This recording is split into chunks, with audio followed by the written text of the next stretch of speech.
오늘은 누가복음 7장 초막절입니다.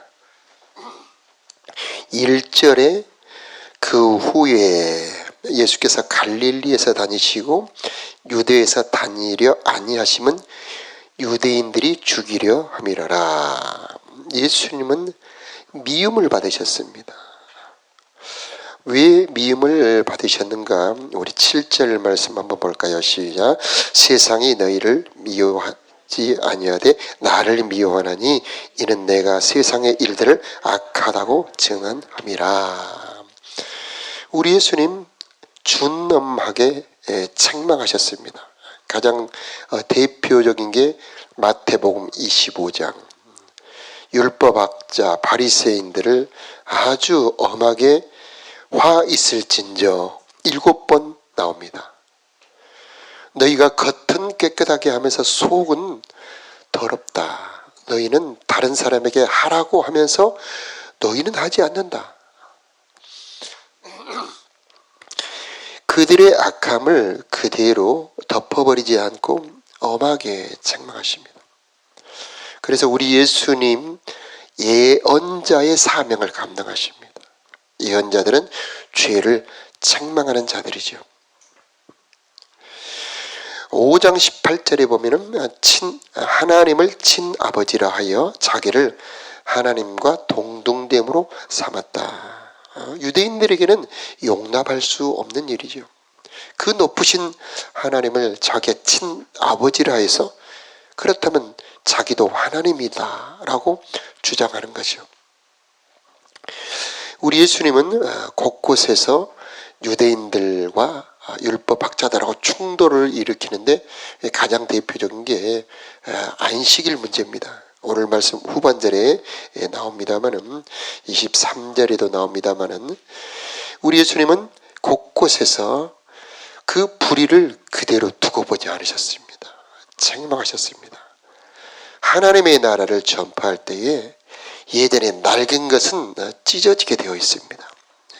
그래서 낡은 포도주 주머니는 새 포도주가 오면 터지게 되죠.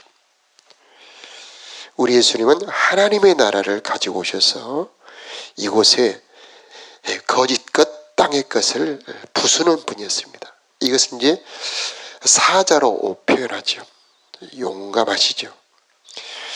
그로 말미암아 죽음에 이른다는 것을 우리 예수님 알고 계십니다. 옛 그들의 전통을 깨뜨립니다.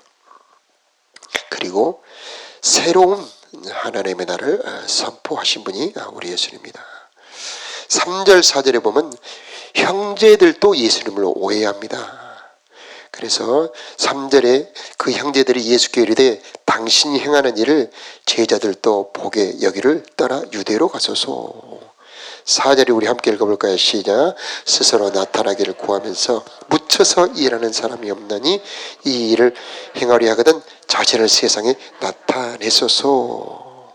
형제들은 세상에 자기를 나타내는 자로 오해하고 있습니다.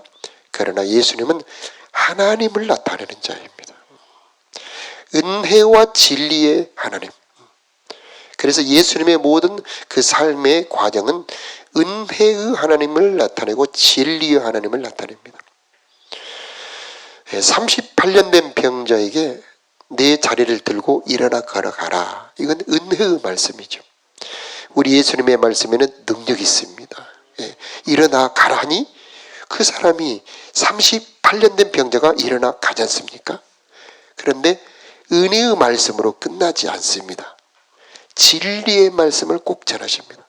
나중에 그를 다시 만나 더 심한 것이 생기지 않게 가서 다시는 죄를 범치 말라. 이렇게 말씀하십니다. 자, 내일 모레 말씀에도 나옵니다만은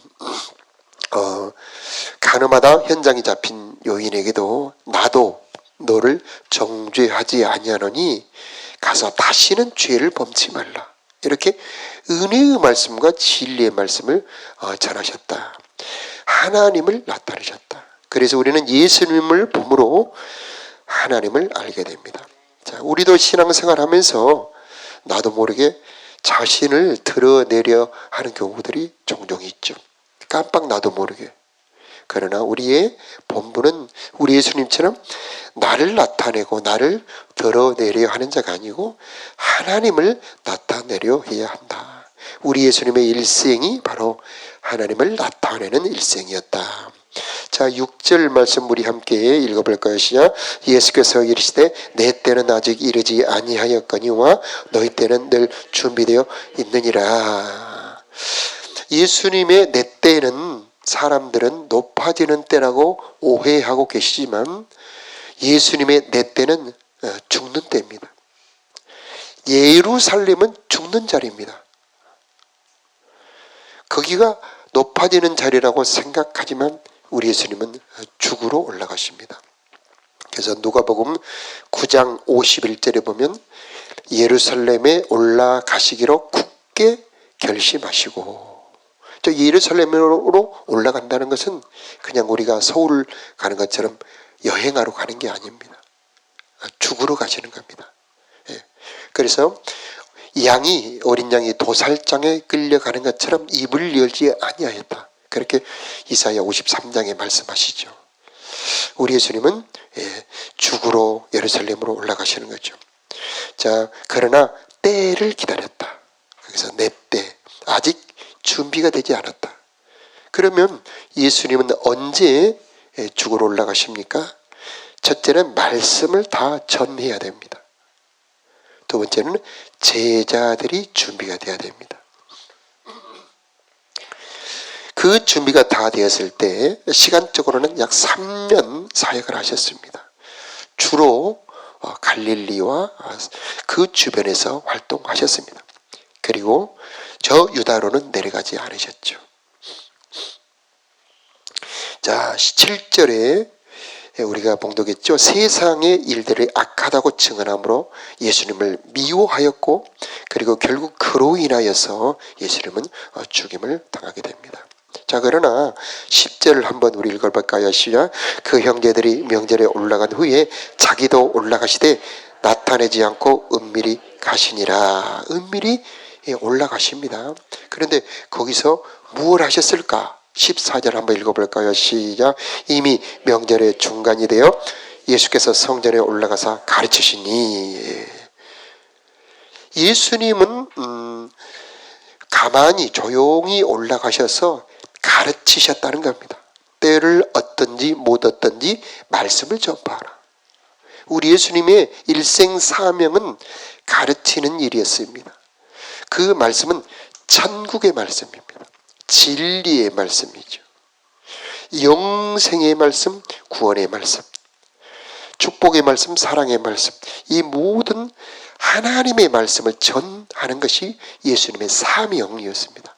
그래서 예수님은 계속 쉬지 않고 말씀을 전했다는 겁니다. 자, 그래서 우리도 할 일이 무엇이냐?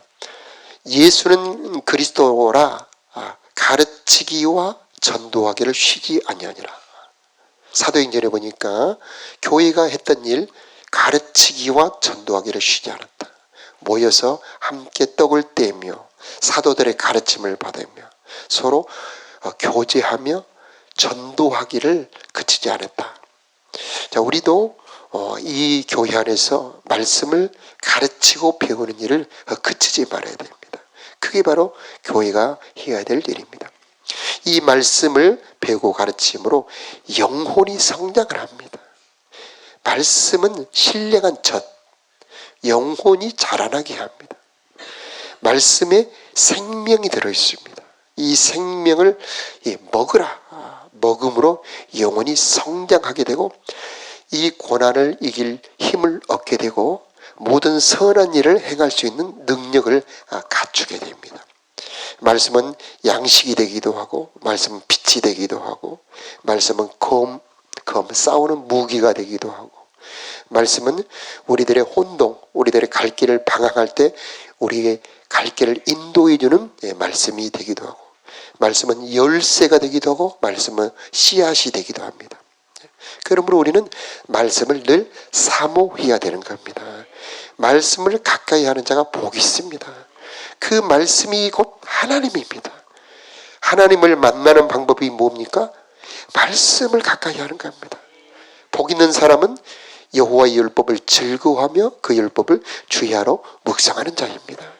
우리가 말씀을 읽고 또 생각하고 되새김질할 때 하나님과 연결이 되는 겁니다. 그래서 우리들의 영혼의 뿌리가 생명의 근원, 생수의 근원과 연결이 되는 겁니다. 그 생수의 근원이 바로 그 뿌리, 우리들의 말씀을 생각함으로, 말씀을 대함으로 그 생명의 근원이 우리들에게 와서 그 가뭄에도 마르지 않게 하고 열매를 맺게 만들어주는 겁니다. 자, 이 말씀의 복이 여러분에게 언제나 함께하기를 축복합니다. 사모하는 자가 받을 수가 있습니다. 유대인들이 놀랍니다. 아, 저 사람은 배우지 않았는데 어떻게 저렇게 글을 아느냐. 16절 우리 함께 읽을까요? 시작. 예수께서 대답하여 이르시되 내 교훈은 내 것이 아니요 나를 보내신 이의 것이니라. 아멘. 그래서 능력이 있습니다. 하나님의 말씀에 능력이 있습니다. 하나님은 말씀이시면서 또 그 말씀을 주셔서 그 말씀이 예수님의 입에서 나갈 때 그 말씀은 역사를 합니다. 사람을 살리고 사람을 세우고 어둠을 물리치고 구원에 이르게 하셨다는 겁니다. 스스로 하고 싶은 말씀을 하지 않았습니다. 그래서 우리 믿음이 뭐냐? 신앙이 뭐냐? 내가 하고 싶은 대로 하지 않고 하나님이 원하시는 것을 하는 것. 내가 하고 싶은 말대로 하지 않고 하나님이 하기 원하시는 말씀을 하는 것. 그게 바로 우리들의 신앙 생활입니다. 믿음의 도리입니다. 그때 역사가 일어납니다. 왜? 하나님의 말씀이니까. 하나님의 말씀에 들어있는 생명, 하나님의 말씀에 들어있는 능력, 그 하나님의 말씀에 있는 신비가 나의 입을 통해 나감으로 이 세상 현실 속에 퍼져 역사하게 되는 겁니다.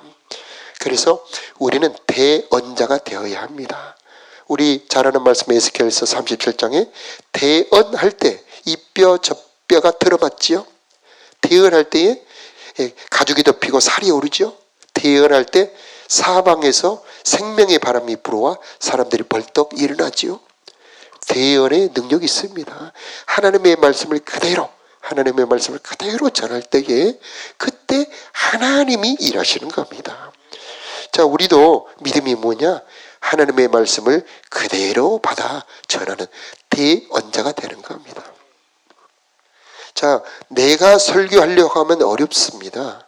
그런데 하나님의 말씀을 그대로 전하려고 하면 힘도 나고 어렵지가 않습니다. 자, 우리가 양육을 지금 받고 있는데 상당히 많은 분들이 나도 가르치겠다고 교재를 가지고 갑니다. 그래서 그것을 가르치지요. 그 가르칠 때에 거기서 말씀으로 만나주시는 하나님을 만나게 되는 겁니다. 자, 17절 한번 읽어볼까요? 시작. 사람이 하나님의 뜻을 행하려 하면 이 교훈이 하나님께로부터 왔는지 내가 스스로 말하는지 알리라. 그래서 하나님의 뜻을 행하려 한다. 이게 사랑한다는 겁니다. 하나님을 사랑하는 자는 그 계명을 준행한다고 요한복음 14장에 말씀합니다. 그래서 하나님을 사랑하려고 하면 그것이 어느 곳에서 왔는지 분별하게 된다는 겁니다. 분별력은 사랑할 때 생깁니다. 하나님의 말씀인지 세상의 말씀인지 그 분별하는 것은 순종하려고 할 때에 분별할 수 있다는 겁니다. 자, 하나님의 뜻, 하나님의 말씀은 행해야 되는 거죠. 17절에 보니까 행하는 거죠. 그래서 이 행하는 뜻, 행하는 하나님의 뜻을 진리라 그렇게 말합니다. 진리. 그래서 은혜의 말씀은 내가 할 일 없습니다. 내가 해도 안 되고요. 우리는 아무것도 그저 받는 것이죠. 은혜는. 그런데 진리는 내가 행하는 겁니다.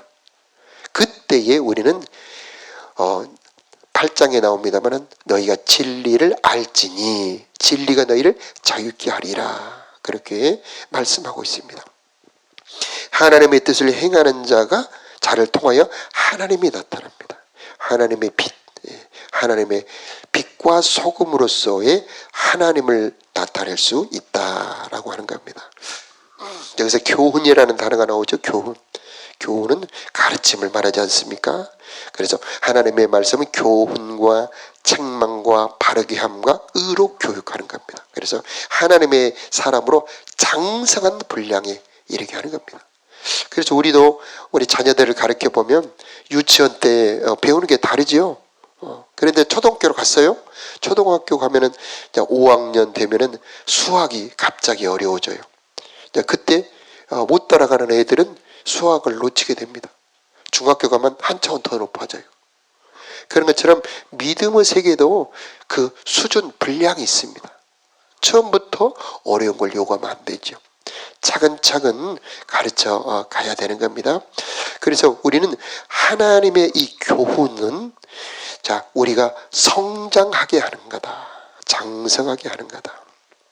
그래서 믿음이 자라나도록 말씀을 훈련하는 우리들이 되어야겠다 하는 것입니다. 자, 그 뒤에 모세의 율법 얘기가 쭉 나오게 되는데요.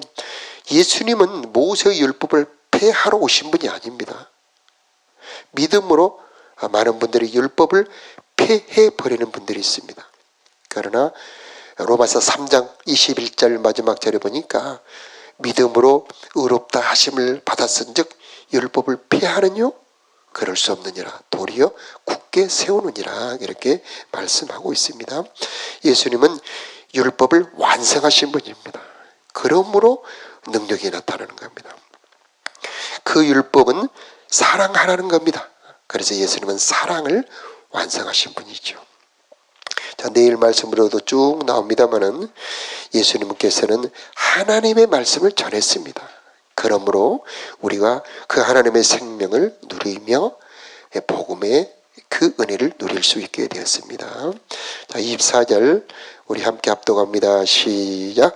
외모로 판단하지 말고 공의롭게 판단하라 하시니라. 하나님, 우리가 외모로 판단하지 말고 공의롭게 판단할 수 있는 분별력을 허락하여 주옵소서. 또 내가 하고 싶은 말을 하지 않고 하나님이 하기 원하는 하나님의 말씀을 전하는 대언자들이 되게 하여 주옵소서. 자, 이렇게 기도하는 오늘 이 새벽 되었으면 좋겠습니다. 자, 우리 함께 기도하겠습니다.